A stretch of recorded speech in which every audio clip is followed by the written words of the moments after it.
ನೀವು freedom app ಅನ್ನ download ಮಾಡ್ಕೊಂಡ್ರೆ ಸಂತೋಷ್ ಅವರ ಫುಲ್ ಕೋರ್ಸ್ ಇದೆ.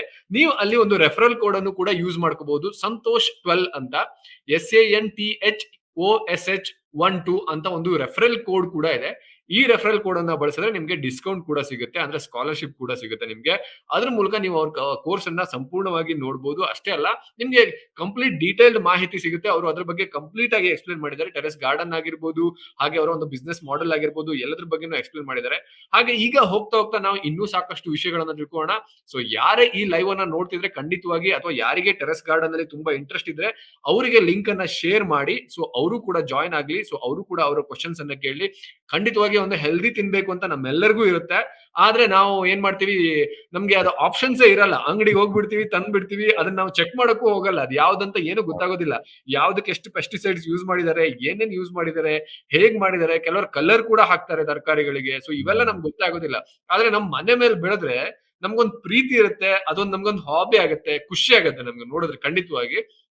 ಯಾಕೆಂತಂದ್ರೆ ಸಾಕಷ್ಟು ಜನ ಈಗ ಸಿಟಿ ಲೈಫ್ ನಲ್ಲಿ ಇದನ್ನ ಮಾಡೋದಕ್ಕೆ ಇಷ್ಟಪಡ್ತಾರೆ. ಯಾಕೆಂತಂದ್ರೆ ನೀವು ಹೇಳ್ದಂಗೆ ಸಾಕಷ್ಟು ಜನಕ್ಕೆ ಗೊತ್ತೇ ಇಲ್ಲ ತರಕಾರಿ ಹೆಂಗ್ ಬರುತ್ತೆ ಅಂತ. ಈಗಿನ ಮಕ್ಕಳಿಗೆ ಮುಖ್ಯವಾಗಿ ಹೇಳ್ಬೇಕು ಅಂತಂದ್ರೆ, ಯಾರು ಆ ಫಾರ್ಮಿಂಗ್ ಫೀಲ್ಡ್ ಬ್ಯಾಕ್ ಗ್ರೌಂಡ್ ಇರಲ್ಲ, ಸೊ ಅವರಿಗಂತೂ ಗೊತ್ತೇ ಇರೋದಿಲ್ಲ ಇವ್ ಹೇಗ್ ಬರುತ್ತೆ, ಹೇಗ್ ಆಗತ್ತೆ, ಯಾವ ರೀತಿ ಪ್ರೋಸೆಸ್ ಇರುತ್ತೆ, ಸೊ ಕಾಯಿ ಬಿಡುತ್ತಾ, ಹೂ ಬಿಡುತ್ತಾ, ಇವೆಲ್ಲ ಯಾರಿಗೂ ಗೊತ್ತಿಲ್ಲ.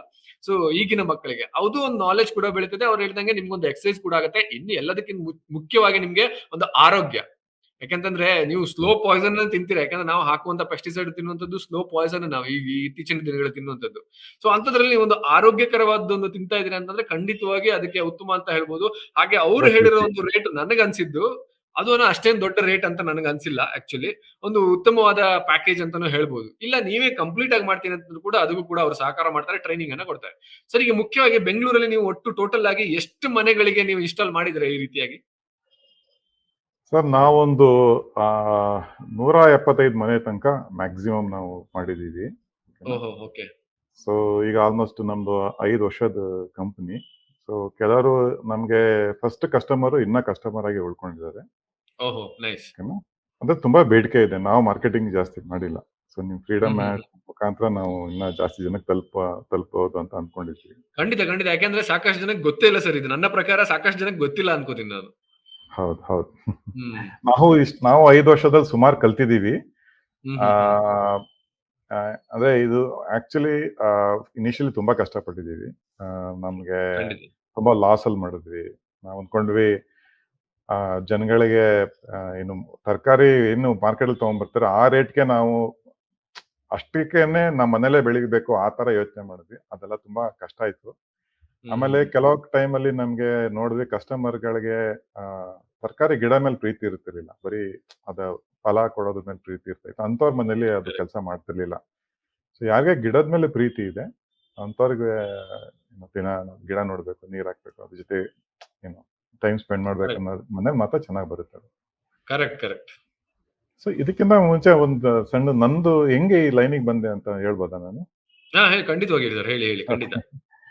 ಸೊ ನಾವು ಮೂಲತಃ ಮಲೆನಾಡಿನವ್ರು. ನಾವು ತೀರ್ಥಹಳ್ಳಿ, ಶಿವಮೊಗ್ಗ ಆ ಕಡೆ. ನಾವೇನೋ ಊರ್ಗ್ ಹೋದಾಗ ನಾವು ಗದ್ದೆಯಲ್ಲಿ, ತೋಟದಲ್ಲಿ ಎಲ್ಲ ಕೆಲಸ ಮಾಡ್ತಾ ಇದ್ವಿ. ಸೊ ಹಂಗಾಗಿ ಅಗ್ರಿಕಲ್ಚರ್ ಬಗ್ಗೆ ಮುಂಚೆಯಿಂದ ಸ್ವಲ್ಪ ಇಂಟ್ರೆಸ್ಟ್ ಇತ್ತು. ಸೊ ಬೆಂಗಳೂರು ಬಂದಾಗ ನಮ್ಗೆ ರಜಾದಲ್ಲಿ ಹೋಗ್ತಾ ಇದ್ವಿ. ರಜಾದಿಂದ ಬಂದ್ಮೇಲೆ ಮನೆ ಸುತ್ತಮುತ್ತ ಜಾಗನೂ ಇಲ್ಲ, ಗೊಬ್ಬರ ಸಿಗಲ್ಲ, ಏನು ಸಿಗಲ್ಲ. ಸೊ ಹಾಗಾಗಿ ನಮ್ಗೆ ಗೊತ್ತಾಗಿದ್ದು ಒಂದೇ ಒಂದು ಟೆರೇಸ್ ಒಂದೇ ಜಾಗ ಇರೋದು, ಬೇರೆ ಎಲ್ಲ ಜಾಗ ಇಲ್ಲ. ಬಟ್ ನಾವು ಟೆರೇಸ್ ಅಲ್ಲಿ ಬೆಳಿಬೋದ ಅನ್ನೋದು ನನಗೂ ಗೊತ್ತಿರ್ಲಿಲ್ಲ. ಬಟ್ ನಂಗೆ ನನ್ನ ಗುರುಗಳಾದ ರಾಜೇಂದ್ರ ಹೆಗಡೆ ಅಂತ ಇದ್ದಾರೆ, ಬ್ರಿಕ್ಸ್ ಅಂತ ಒಂದು ಕಂಪ್ನಿ ಇದೆ. ಅವ್ರ ಟ್ರೈನಿಂಗ್ ಹೇಳಿದ್ರು, ಗಿಡಕ್ಕೆ ಏನ್ ಬೇಕು, ಗೊಬ್ಬರ ಬೇಕು, ನೀರ್ ಬೇಕು, ಮತ್ತೆ ಸನ್ಲೈಟ್ ಇದೆ, ಬರುತ್ತೆ, ಹೋಗೋ ಮಾಡೋದು ಅಂದ್ರು. ಸೊ ಹಾಗಾಗಿ ನಾನು 10 ವರ್ಷ ಹಿಂದೆ ನನಗೆ ನಮ್ಮ ಮನೆ ಮಾಡಿ ಮೇಲೆನೆ 10 ಟ್ರೇ ತಗೊಂಡ್ಬಂದು ಗೊಬ್ಬರ ಎಲ್ಲ ಹಾಕಿ ನಾನು ಮಾಡಕ್ಕೆ ಸ್ಟಾರ್ಟ್ ಮಾಡಿದೆ. ನೋಡಿದಾಗ ನಮ್ಮ ಅಪ್ಪ ನೋಡ್ತಾ ಇದ್ರು. ನೋಡಿ ಬೈದ್ರು, ನನ್ಗೆ ಹುಚ್ಚಾಗ್ಬಿಟ್ಟಿದ್ಯಾ ನೀನು, ಮಾಡಿ ಮೇಲೆ ತರಕಾರಿ ಬೆಳಿತೀನಿ, ಮಾಡಕ್ ಕೆಲಸ ಇಲ್ವಾ? ನನ್ನ ಹೆಂಡತಿಗೆ ಹೇಳ್ತಾರೆ, ಹೋಗಿ ಮೆಂಟಲ್ ಆಸ್ಪತ್ರೆಗೆ ಸೇರ್ಸೋ ಅನ್ನ, ತರಕಾರಿ ಬೆಳಿತಾನಂತೆ ಮಾಡಿ ಮೇಲೆ ಅಂತ. ನೀವೇನಾರ ಹೇಳ್ಕೊಳ್ಳಿ. ನಂಗೆ ತುಂಬಾ ಡೆಸ್ಪರೇಷನ್ ಇತ್ತು, ಬೆಳಿಲೇಬೇಕು, ನಾನು ಮಾಡ್ಲೇಬೇಕು ಸ್ವಲ್ಪ ಅಗ್ರಿಕಲ್ಚರ್ ಅಂತ. ಆಮೇಲೆ ಫಸ್ಟ್ ಹಾರ್ವೆಸ್ಟ್ ಬಂತು ಸರ್. ಕೊತ್ತಂಬರಿ ಸೊಪ್ಪು ಬಂತು ಒಂದು 25 ದಿವಸ ಆದ್ಮೇಲೆ. ಬರೀ ಒಂದು 5 ಸೊಪ್ಪು ತಗೊಂಡ್ಬಂದು ನಾನು ಡೈನಿಂಗ್ ಟೇಬಲ್ ಮೇಲೆ ಇಟ್ಟೆ.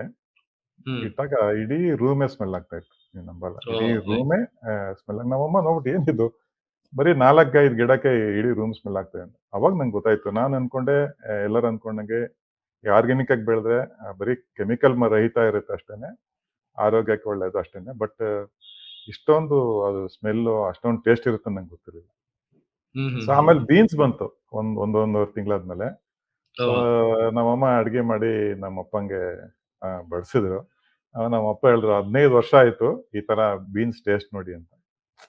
ಸೊ ಇಮ್ಯಾಜಿನ್ ಮಾಡಿ ನಮ್ಮಪ್ಪ ಬೈತಿರೋರು ಅಪ್ರಿಶಿಯೇಟ್ ಮಾಡ್ತಾ ಇದಾರೆ ಅಂದ್ರೆ ಅದ್ರಲ್ಲಿ ಏನೋ ಒಂದು ಇದೆ ಅಂತ ನನಗೆ ಅವಾಗ ಖಂಡಿತ ಅರಿವಾಯ್ತು. ಹೌದು. ಸೊ ಅವಾಗ ನಾನು ಅನ್ಕೊಂಡೆ ಆ, ಇದನ್ನ ಯಾಕೆ ಎಷ್ಟೊಂದ್ ಜನಕ್ಕೆ ತಲುಪಿಸ್ಬಾರ್ದು, ಎಷ್ಟೊಂದ್ ಜನಕ್ಕೆ ಹೆಲ್ಪ್ ಮಾಡ್ಬೋದು. ನಂತರ ಎಷ್ಟೊಂದ್ ಜನ ಇರ್ತಾರೆ ಮಾಡೋರು, ಪಾಪ ಅವ್ರಿಗೆ ಕಷ್ಟ ಆಗುತ್ತೆ, ಗೊಬ್ಬರ ಸಿಗಲ್ಲ, ಇಲ್ಲ ಗೊತ್ತಿರಲ್ಲ, ಇಲ್ಲ ಇನ್ವೆಸ್ಟ್ ಮಾಡಕ್ ಭಯ ಬೀಳ್ತಾರೆ, ಇಲ್ಲ ಲೇಬರ್ಗಳು ಸಿಗಲ್ಲ ಅಂತ. ಸೊ ಹಂಗಾಗಿ ಈ ಉದ್ಯೋಗ ನಾನು ಚೂಸ್ ಮಾಡಿದೆ. ಅಂಡ್ ಎಲ್ಲರಿಗೂ ನಾನು ಸಲಹೆ ಕೊಡೋದಂದ್ರೆ ಯಾವ್ದೇ ಉದ್ಯೋಗ ನೀವು ಮಾಡಿದ್ರು ಅದು ನಿಮ್ಗೆ ಇಷ್ಟ ಇರ್ಬೇಕು ಫಸ್ಟ್.